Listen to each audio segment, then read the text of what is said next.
We at war with ourselves. This is what some call the old Kanye, rapping in his 2004 hit, Jesus Walks.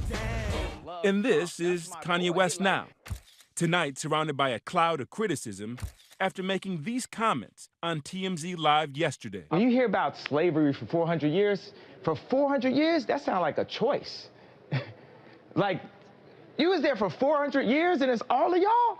You know, like, it's like we're mentally in prison. The star immediately confronted by TMZ staffer Van Lathan. I'm appalled, and brother, I am unbelievably hurt by the fact that you have morphed into something, to me, that's not real. I thought it was incumbent upon me to speak directly to Kanye West. Bro, I'm sorry I hurt you. You gotta be responsible. No, I'm sorry. He was so off base on what he said about slavery that it was important for him to know that before he speaks to something that serious, he needs to know what he's talking about.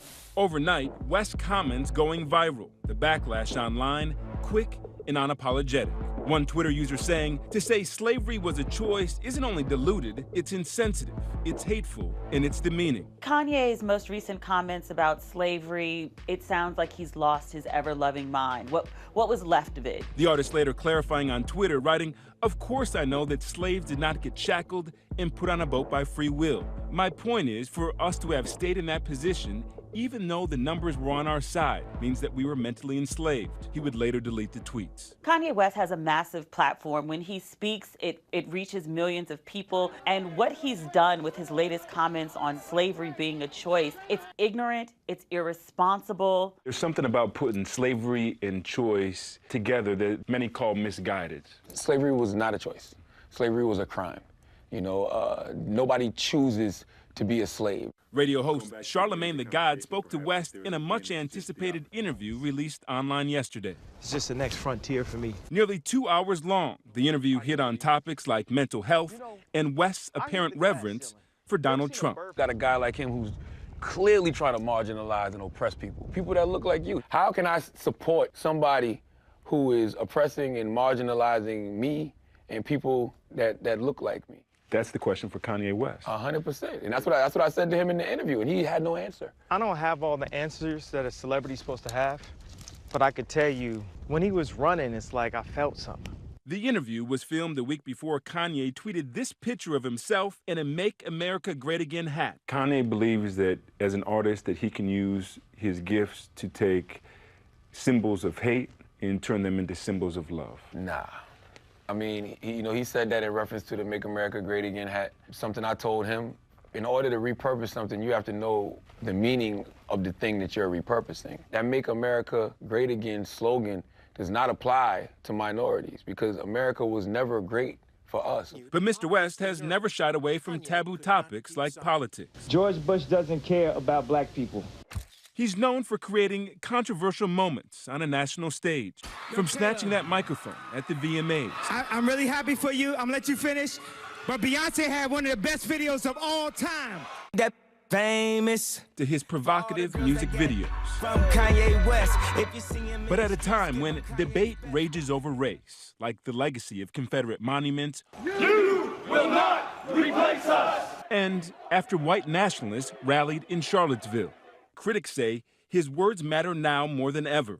Kanye has a long history of saying inflammatory things, but this one, the stakes are a little higher. You're disparaging the history of African Americans in this country. You talked to Kanye after the statement? Oh, yeah, 100%. What was that conversation like? You know, Kanye had told me the context of what he was trying to say, so I understood it a little better. I think when he said slavery was a choice, in his mind, he was talking about psychological slavery. You know, in his mind, he's saying, even if I am a slave, I have a choice to remain a slave. I can revolt. I can't give you points for what you were trying to say. Right. I got to judge you based off what you said. What he said was slavery was a choice, and that was just stupid.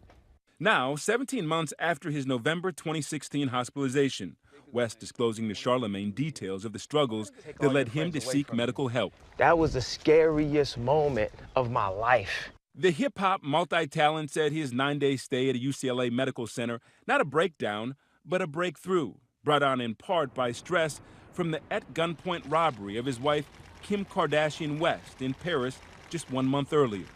I'm sorry, there's a family emergency. I have to stop the show. Like, went to Paris on that trip to protect her. One of the things that she said that she heard is that they were coming to rob her and they had to wait till I had left. And in his TMZ interview, revealing this. I got liposuction because I didn't want y'all to call me fat like y'all called Rob at the wedding. I was addicted to opioids. 2 days I got off of opioids, I'm in the hospital. Where's Kanye's headset at right now? Is he healthy? I really don't know. I mean, you know, in the interview we talked about mental health a lot.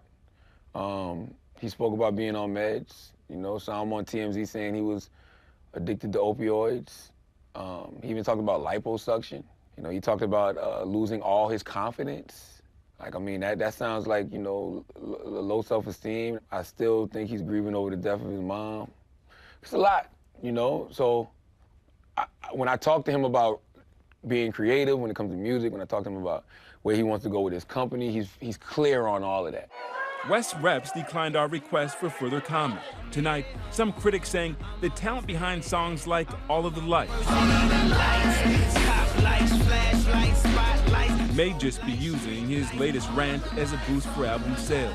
Regardless, some fans disheartened by how the icon has chosen to use his platform. For Nightline, I'm Zachary Quiche in New York. Hi, everyone. George Stephanopoulos here. Thanks for checking out the ABC News YouTube channel. If you'd like to get more videos, show highlights, and watch live event coverage, click on the right over here to subscribe to our channel. And don't forget to download the ABC News app for breaking news alerts. Thanks for watching.